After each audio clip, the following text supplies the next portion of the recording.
Salut les makers, c'est Nebran, j'espère que vous allez bien. On se retrouve aujourd'hui pour un nouvel épisode et la suite de mon projet. C'est parti.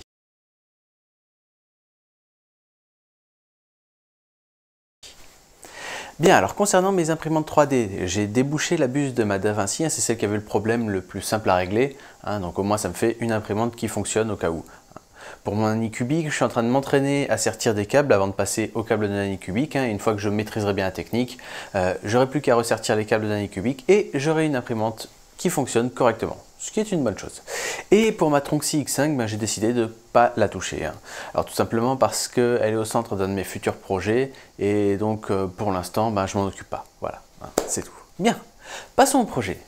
Donc, comme je vous l'ai déjà dit, on arrive à la fin de mon projet, c'est-à-dire qu'on arrive dans les étapes de production. Il y a quelques semaines, je vous ai montré les différentes pièces que j'avais imprimées, toutes les pièces de structure du projet, la fameuse colonne vertébrale. J'avais utilisé plein d'imprimantes pour le faire, ma Tronxy X5, ma DaVinci, j'avais des pièces aussi imprimées avec l'Anycubic, bref.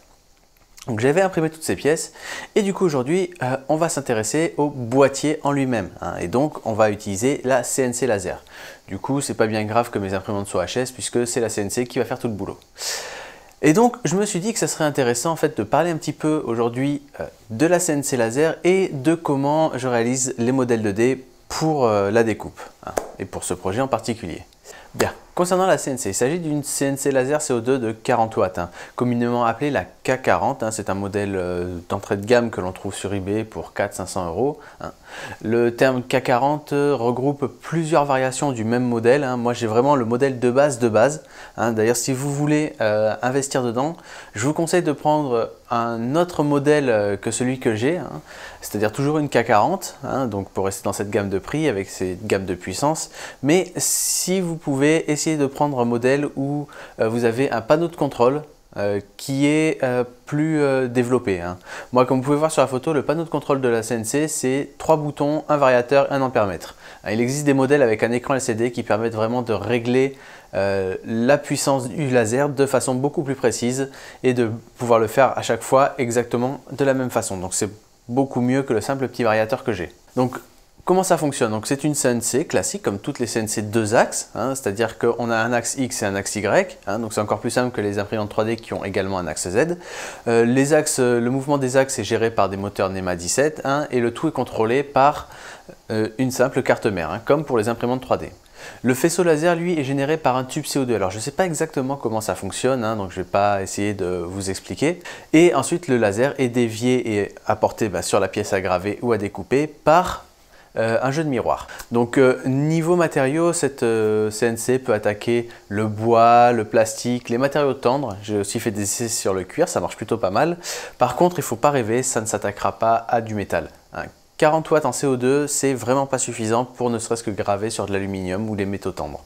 À comparaison, un simple laser à diode de 15 watts peut commencer à graver sur du métal, sur de l'aluminium. Diode et CO2, ce sont deux technologies complètement différentes apparemment, donc ça ne marche pas de la même façon et donc le résultat n'est pas le même. Bien. Donc 40 watts CO2, c'est bien pour des matériaux basiques, du bois, du plastique. Et si vous voulez vous limiter à ça, c'est vraiment une bonne petite machine. Bon, bien sûr, elle a ses limitations et c'est justement ce qu'on va voir après. Bon, elle est livrée quand on la reçoit avec un petit extracteur pour la fumée, ce qui est plutôt pratique, même s'il n'est pas super efficace, ainsi qu'une petite pompe à eau pour pouvoir refroidir le tube CO2, qui a un système en fait interne qui permet de faire circuler de l'eau à l'intérieur. Parce que forcément, quand il est en marche, le tube il chauffe énormément. Bien, maintenant voyons un petit peu comment on réalise un modèle 2D. Alors, comme vous en doutez, c'est un peu plus simple que pour réaliser un modèle 3D, puisque là, on travaille vraiment que en 2 dimensions. Mais c'est pas pour autant que c'est très facile. Il y a quand même pas mal de choses à prendre en compte et ça prend un petit peu de temps pour maîtriser tout ça, toutes les contraintes qu'il y a à voir. Comme pour l'impression 3D, on a pas mal de contraintes. Je veux dire, quand on fait un modèle en 3D ou en 2D, on doit prendre en compte la machine sur laquelle on va travailler. En impression 3D, on doit faire gaffe au volume, aux matériaux que l'on va utiliser, à la structure de la pièce en elle-même, s'il y a des ponts, ce genre de choses, et également à la précision de la machine et à sa tolérance. C'est un terme qui revient souvent dans mes vidéos, la tolérance d'une imprimante 3D. Eh bien, en découpe laser, c'est la même chose. On n'a pas exactement les mêmes critères, mais on a quand même pas mal de choses à prendre en compte. Un laser a une précision qui dépend de ses moteurs. Il a également un diamètre du point de laser hein, qui est de 0,2 mm pour cette CNC, qui donc est à prendre en compte quand on fait des modèles, sinon on risque d'avoir du jeu dans les pièces, surtout si on a besoin d'avoir des pièces qui s'emboîtent de façon très serrée. Donc vraiment, c'est des choses à prendre en compte. Et il faut également prendre en compte la puissance du laser en elle-même, hein. Le matériau que l'on va utiliser, l'épaisseur du matériau, comment il va être découpé, comment il va réagir à la chaleur. Je veux dire, comme vous le savez, je n'attaque pas du bois de 3 mm comme j'attaque du bois de 5 mm.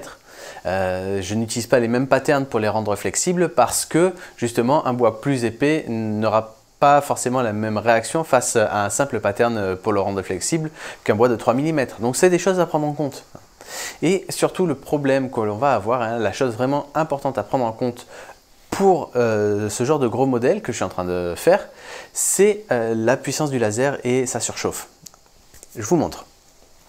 Donc ceci, hein, c'est le panneau inférieur de mon boîtier. Hein, comme vous pouvez le voir, c'est un modèle qui est très simple. On a 8 petits rectangles hein, de 8 par 10 et on a une structure, un rectangle de 270 par 203. C'est vraiment le modèle le plus basique qui existe. Pour le faire, c'est très simple. Je veux dire, on pourrait se dire, je fais un rectangle de 270 par 203 et ensuite je place les 8 petits rectangles et le plus dur sera de positionner correctement les rectangles. Franchement, c'est vraiment très simple. Alors, on peut utiliser plusieurs logiciels pour faire ces modèles. J'utilise soit Fusion 360, soit Corel, qui est le logiciel qui me permet de contrôler la CNC. Alors, selon ce que je vais faire, je vais plutôt privilégier Fusion 360. Par exemple, pour ce modèle, j'ai utilisé Fusion 360 et ensuite, je l'ai corrigé un petit peu sur Corel. Mais pour les modèles qui ont le fameux pattern flexible, j'utilise Corel puisque c'est là-dessus que j'ai fait mon modèle de pattern et donc c'est plus simple de ce côté-là.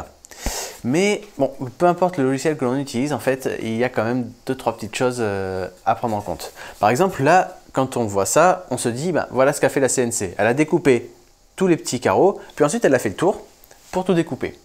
Et bon, si elle n'est pas assez puissante, elle fait plusieurs passes. Eh bien non. En fait, la CNC ne peut pas faire ça. Enfin, une CNC plus puissante, plus professionnelle, pourrait très bien faire ça sans difficulté. Tout découper, elle aurait un système de refroidissement très propre, elle serait beaucoup plus puissante. On ne verrait même pas de marque de brûlure, je suis sûr. Mais là, c'est pas le cas. Là, c'est pas le cas. Et justement, cette CNC ne peut pas faire ce genre de choses. En fait, ce qu'elle ne peut pas faire, c'est ces longues lignes comme ça, d'un coup. Elle ne peut pas tout découper d'un trait. Mettons que j'utilise un modèle d'un simple carré de 10 par 10. Je pense qu'à partir de là, on verrait bien. Si je lui demande de tout découper juste en une seule ligne, sans arrêter le laser, ce qui va se passer, c'est qu'après 2 ou 3 passes, eh bien, la première arête sera complètement découpée, hein, ça aura traversé, la deuxième, pareil, peut-être la troisième un petit peu moins et la quatrième serait pas du tout découpée. On aurait juste peut-être attaqué la moitié du matériau. Et en fait, c'est tout simplement dû au fait que le tube CO2 chauffe énormément quand il est utilisé. Et plus on va l'utiliser longtemps, plus ça va chauffer. Donc on a un système de refroidissement pour ça, vous allez me dire. Et quand j'ai commencé avec ce laser, je me suis dit, bon bah juste le fait de faire circuler de l'eau, ça devrait suffire. Donc j'avais pris un petit seau de 5 litres d'eau et puis ça tournait. Très vite, je me suis rendu compte que c'était pas suffisant, que le laser chauffait quand même beaucoup. Et l'eau qu'il y avait à l'intérieur chauffait également. Et du coup, bah, quand l'eau est chaude, le laser il refroidit moins. Et quand le laser chauffe, quand le tube CO2 chauffe, le laser perd sa puissance et donc ne découpe plus rien.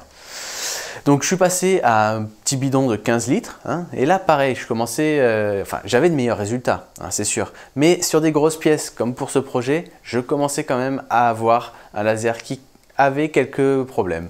Donc je suis passé à plus gros, hein, 2 bidons de 22 litres hein, que j'ai reliés entre eux, du coup j'ai environ 40 litres d'eau. Alors c'est pas suffisant pour que je me permette quand même de faire des traits comme ça. Et puis même, je ne pense pas que ce soit une bonne idée, même si j'avais un super système de refroidissement, de faire quelque chose comme ça. Laisser le laser allumé comme ça sur une longue distance, je ne pense pas que ce soit une très bonne idée. Même s'il y avait le super système de refroidissement, pour la durée de vie du laser, je pense que ce serait une très mauvaise chose. Du coup, ce qu'il faut faire en fait, c'est faire en sorte que lorsque je découpe une ligne comme ça ne part pas droit, mais ça fait un petit bout ici, un petit bout là, un petit bout là, un petit bout là, etc. Hein. Des petits traits, à chaque fois des petits traits. Alors ça, le logiciel de base, il ne sait pas le faire.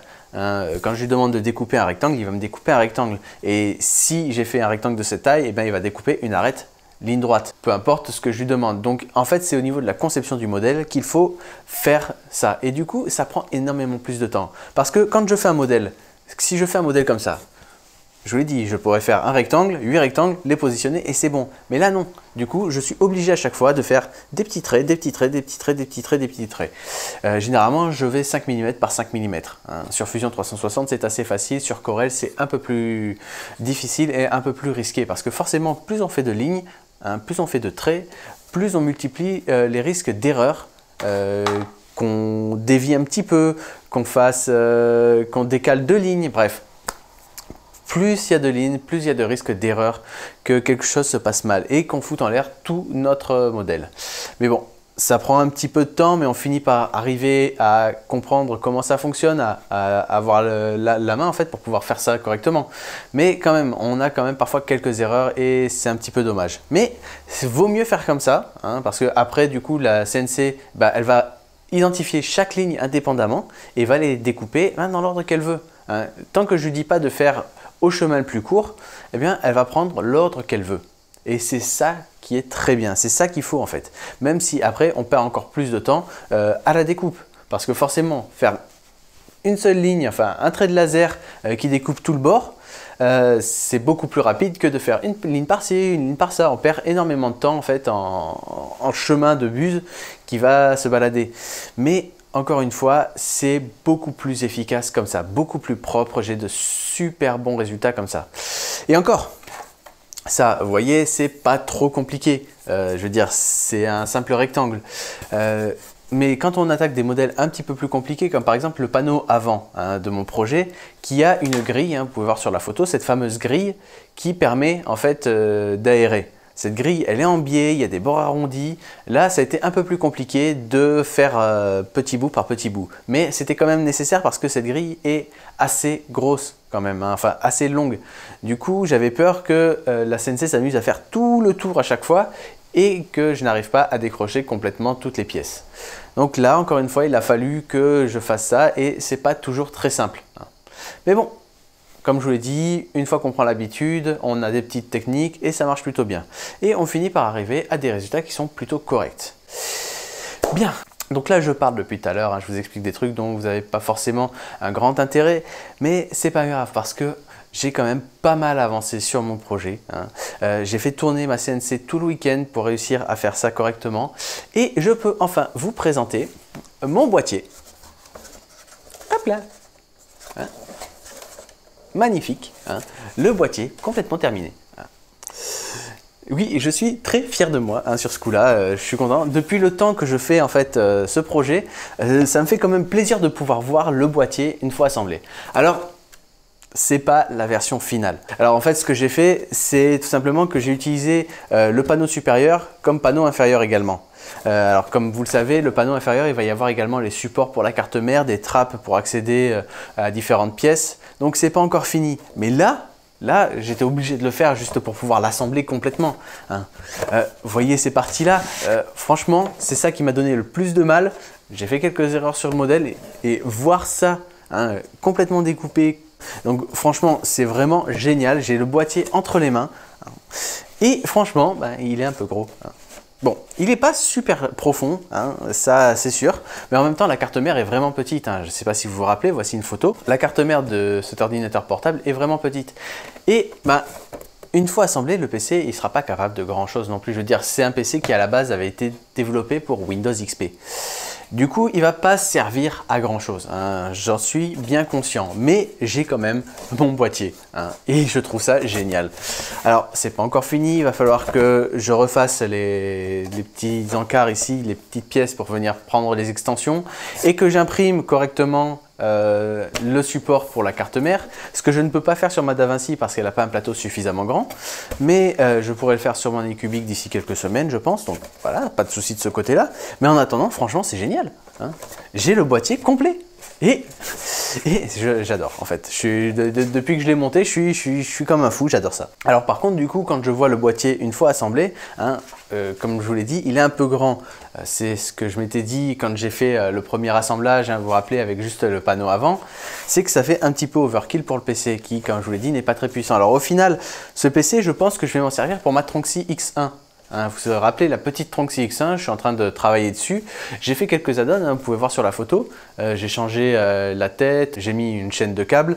Et ben, je me dis, voilà, un petit ordinateur comme ça, hein, pour venir dessus, parce qu'au final, c'est plus résistant qu'il n'y paraît. Hein.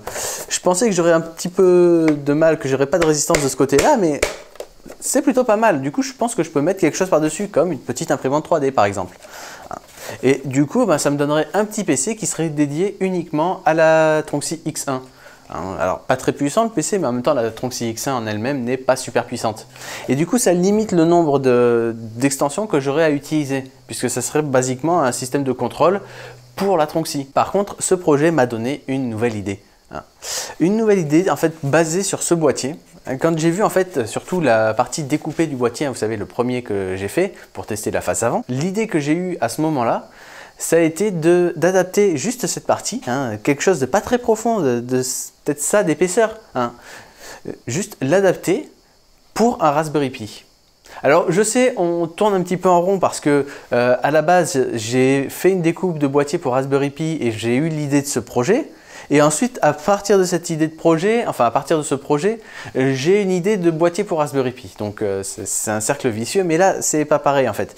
Non, en fait, ce que j'aimerais, c'est avoir un peu comme ça, hein, une face comme ça, avec d'un côté un Raspberry, hein, ici, qu'on ne verrait pas forcément. Il y aurait peut-être une grille de ventilation, je ne sais pas, mais on ne verrait pas le Raspberry. On aurait les entrées-sorties en haut et en bas, port USB, tout ça. Et à côté, on aurait un écran, j'ai un petit écran 5 pouces, en fait, tactile pour Raspberry. Et du coup, je me suis dit, si je pouvais faire un boîtier comme ça, juste de la taille du Raspberry, hein, et de son écran, avec peut-être une batterie à l'intérieur pour pouvoir tout faire tourner en autonome, ça me permettrait de créer quelque chose que je pourrais accrocher par exemple ici, hein, en plein milieu, et avoir un petit media center pour l'atelier ou voire même un petit assistant vocal, vous savez comme les Google Home ou le Amazon, je sais plus quoi, hein, ces petits assistants vocaux qui, on leur donne des ordres et nous répondent. Je sais qu'il existe une version pour Raspberry qui a été développée en France, hein, et qui serait plutôt pas mal. Et du coup, je me dis, bah, ça serait sympa d'avoir ce petit boîtier de contrôle, genre contrôle domotique ou media center. Et pas forcément que pour l'atelier, hein. Je pourrais faire ça également pour chez moi. Simplement, hein, contrôler 3 prises et 2 lampes, c'est dans les compétences d'un Raspberry Pi, je pense. Donc franchement, ça m'a donné une idée de projet qui est plutôt sympa. Donc je vais travailler dessus une fois que j'aurai terminé ça. Et par contre, là, je ne vous ferai pas une vidéo chaque semaine sur le projet. Non, une fois que j'aurai fini le truc, je vous le montrerai ou je vous ferai peut-être 2 vidéos sur le sujet. Mais on ne va pas faire encore un projet à rallonge parce que ça commence à traîner en longueur quand même cette histoire, hein. Bref, donc je parle beaucoup trop. Je vais mettre fin à cette vidéo. Donc j'espère que ça vous a plu, hein. J'espère que vous trouvez que ce boîtier est plutôt cool. Comme d'habitude, je vous invite à réagir dans les commentaires, à mettre un pouce bleu, à partager la vidéo si elle vous a intéressé, à vous abonner à la chaîne et moi je vous dis à très vite. Ciao!